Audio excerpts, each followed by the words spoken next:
मेरा नाम है सचिन और हम आपके लिए लाए हैं दीक्षा गुरुकुल चैनल, जहां पे हम आपको कॉम्पिटिटिव एग्जाम के लिए किस तरह से पढ़ना है और मैथमेटिक्स और रीजनिंग का कंटेंट भी देंगे। बहुत अच्छे से पढ़ाएंगे, बिल्कुल बेसिक से शुरू करके एडवांस तक जाएंगे।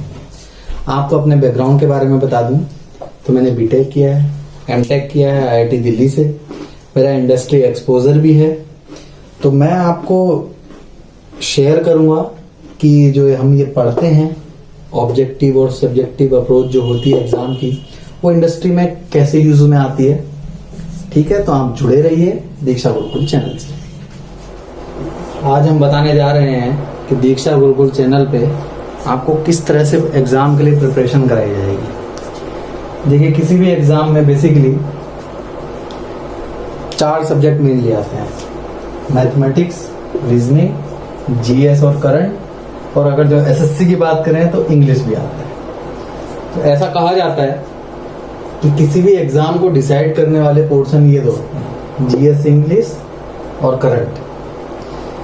क्योंकि बेसिकली मैथमेटिक्स और रीजनिंग ऑलमोस्ट सबका अच्छा माना जाता है, लेकिन डिसाइडर ये दोनों होते हैं। लेकिन ये दोनों डिसाइडर तभी होंगे जब आपका ये पोर्शन बहुत अच्छा होगा। तो हम आपके लिए एक सीरीज शुरू कर रहे हैं जिसमें हम आपको मैथमेटिक्स और रीजनिंग बिल्कुल बेसिक लेवल से शुरू करते हुए धीरे धीरे लेवल को बढ़ाएंगे और आपको कब पता भी नहीं चलेगा कि आप कब एक्सपर्ट हो जाएंगे इन दोनों सब्जेक्ट्स पे। तो बहुत सारे चैनल हैं जो मैथमेटिक्स भी पढ़ा रहे हैं, लेकिन प्रॉब्लम क्या है उनके साथ, सब टीचर अच्छे हैं, वेल एजुकेटेड हैं, लेकिन प्रॉब्लम क्या है कि अर्थमेटिक में कोई भी पोर्शन पढ़ाते हैं वो, तो उनका मैंने देखा है पर्सनली कि एक टाइप का क्वेश्चन रहता है, उसके लिए एक शॉर्ट ट्रिक, दूसरे टाइप का क्वेश्चन रहेगा तो फिर शॉर्ट ट्रिक, तीसरे टाइप का क्वेश्चन रहेगा तो शॉर्ट ट्रिक। तो इससे क्वेश्चन तो बहुत आसानी से उस समय हो जाते हैं जब बच्चा पढ़ रहा होता है, लेकिन जब एग्जाम का टाइम आता है तो बच्चा कंफ्यूज हो जाता है कि वो क्वेश्चन की प्रैक्टिस करे कि पहले शॉर्ट ट्रिक को याद कर ले। क्योंकि एक चैप्टर में कम से कम आप बेसिकली प्रॉफिट लॉस आ जाओ, CISI आ जाओ या ट्रेन आ जाओ, कोई भी चैप्टर आ जाओ, तो मुश्किल से 5 से 6 या 8-10 शॉर्ट ट्रिक वो बता देते हैं। तो अर्थमेटिक में कुछ 9-10 चैप्टर है, तो करीबन 70 to 80 शॉर्ट ट्रिक्स हो जाएंगे आपके। तो बच्चा इनको याद करेगा कि क्वेश्चन की तैयारी करेगा। तो हम उसका सॉल्यूशन लेके आए हैं। आपका पूरा अर्थमेटिक सिर्फ और सिर्फ एक चीज से पूरा क्लियर हो जाएगा, वैल्यू अपॉन किसकी, और हमें किसकी वैल्यू चाहिए।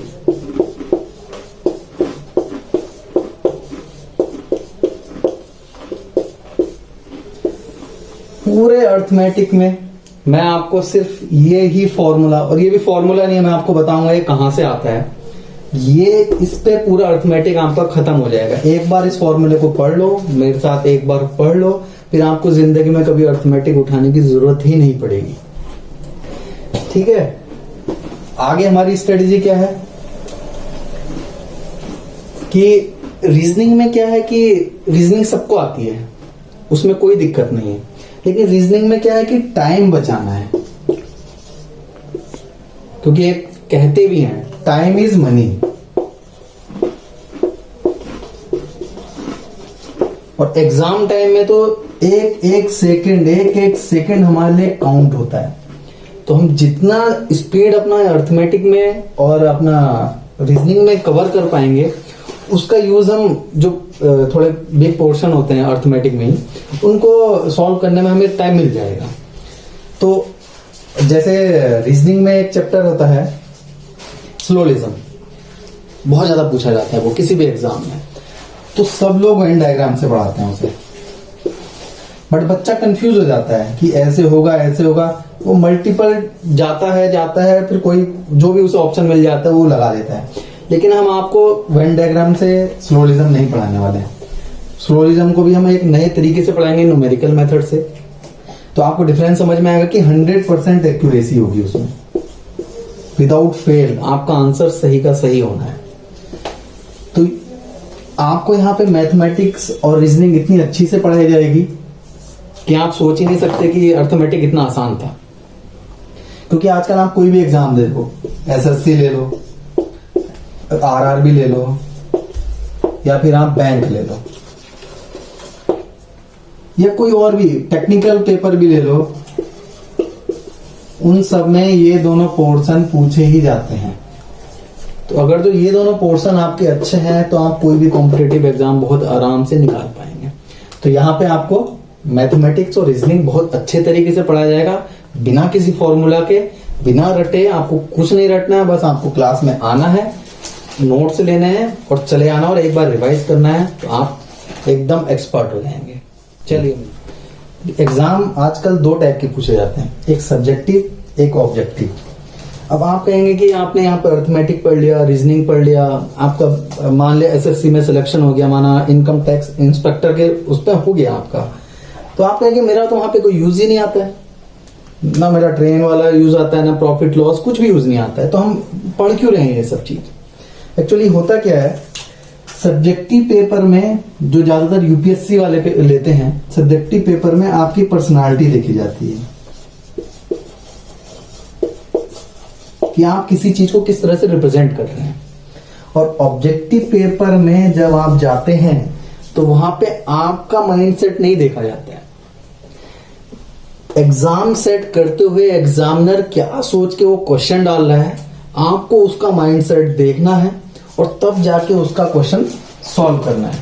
तो बेसिकली ऑब्जेक्टिव बहुत ज्यादा जरूरी है, क्योंकि आप दूसरे का माइंडसेट देखना है आपको। माना आप इनकम टैक्स इंस्पेक्टर हैं, किसी पे रेड करने गए, अब वो आपको जाते ही तो बता नहीं देगा कि मेरा ये काला धन है, ये ब्लैक मनी है और यहां मैंने छुपा रखी है। वो कुछ स्टेटमेंट्स देगा आपको उन स्टेटमेंट्स में से जो आपके मतलब के स्टेटमेंट हैं उनको लेना है, उनको प्रोसेस करना है और तब जाके आपको कुछ रिजल्ट पे आना है। तो ये कहां से डेवलप होती है, ये ऑब्जेक्टिव से डेवलप होती है। इसलिए जो भी कॉम्पिटिटिव एग्जाम है वो ऑब्जेक्टिव ज्यादा लेते हैं, इसीलिए। ठीक है, तो हम यहाँ पे आपको अर्थमेटिक और मैथमेटिक्स पढ़ाएंगे। आप इस एक नई सीरीज शुरू कर रहे हैं, अपने दोस्तों को कहिए, शेयर कीजिए, लाइक कीजिए। चलिए मिलते हैं, तो धन्यवाद।